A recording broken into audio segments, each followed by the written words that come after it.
Good afternoon. Phil Lindemann with your news from Avalanche Physical Therapy on Krystal 93. 2 people died recreating in the high country yesterday. An ice climber suffered a fatal fall in Clear Creek Canyon just east of I-70. The unidentified climber fell near a secret waterfall by Tunnel 1. Body recovery closed US 6 for several hours. ID is still pending a coroner's report.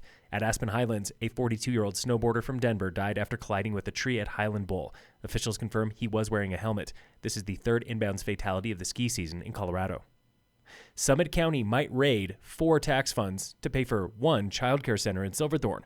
County Manager Scott Vargo explains. The concept here would be to freeze those dollar amounts at the 2019 property tax level and redirect the excess between 2020, 2021, and 2022 from those different components of Strong Future to the childcare center. That money is currently earmarked for wildfire, recycling, infrastructure, and mental health. Commissioner Tamara Pogue. I'm not comfortable during the middle of a behavioral health pandemic freezing behavioral health funds. I think that's a bit like robbing Peter to pay Paul. Commissioner Elizabeth Lawrence agrees, but says delays on this childcare project are piling up. I feel that we're really going to lose credibility if we don't move this forward. It already had a big delay. Commissioners have made no funding decisions pending a meeting with Town of Silverthorne.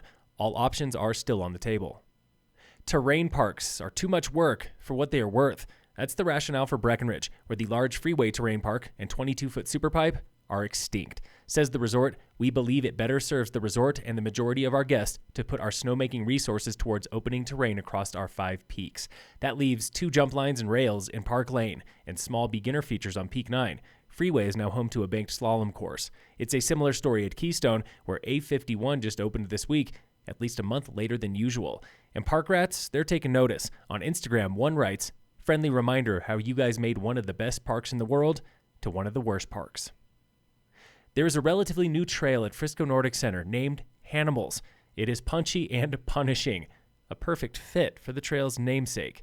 Nordic Center manager Pete Swenson tells the story. So Haminal is a trail that was built to commemorate Hannah Taylor, really influential coach in Summit Nordic and just an amazing local athlete, mentor to a lot of kids. So it was just natural that when we built a race trail, it had to be a hard trail. And then when I told people it's got a really hard hill, they're like, oh yeah, that'll be good for that. Taylor died while training in the Gore Range in 2018. Her family hand-selected the name of the trail. In sports, the Avalanche play the Kings tonight at 7:30 on ESPN. Tomorrow's opening day of X Games Aspen with women's ski and snowboard events and men's snowboard halfpipe. Summit's own Chase Blackwell drops into the pipe with heavy hitters like Scotty James and Ayumu Hirano. Red Gerard's a favorite for men's slopestyle. Chris Corning is the lone American at Big Air. And in local sports, today on the Warmup. My races went a lot better than I was expecting, which is great. Definitely have been improving over this season compared to last season. That was Lily Zagolski, a sophomore on the Summit High Nordic ski team. She's the fastest she's ever been, thanks to strength and technique training. And that's not all. Tonight I'll definitely be looking at the course and where I am starting. And I can see who I can trail off of and, have used to pace myself. Tomorrow is the Tigers' home meet at Gold Run in Breck. But Lily is skipping to race at Snow Mountain Ranch with the Summit Nordic Ski Club. I love the environment of both teams. They both have great people, and it's nice to have people that you know. Hundreds of high school skiers are racing at Gold Run tomorrow. Be ready for crowds. This has been the Warm-Up with your Summit High Tigers, brought to you every Thursday and Friday by Alpine Lumber, Enza's Deli and Market in Silverthorne, and I Furnish in Frisco and Kremling. In other preps news, Summit High School Wrestling has a tri-meet at Wheat Ridge today. Phil Lindemann with your news from Avalanche Physical Therapy on Krystal 93.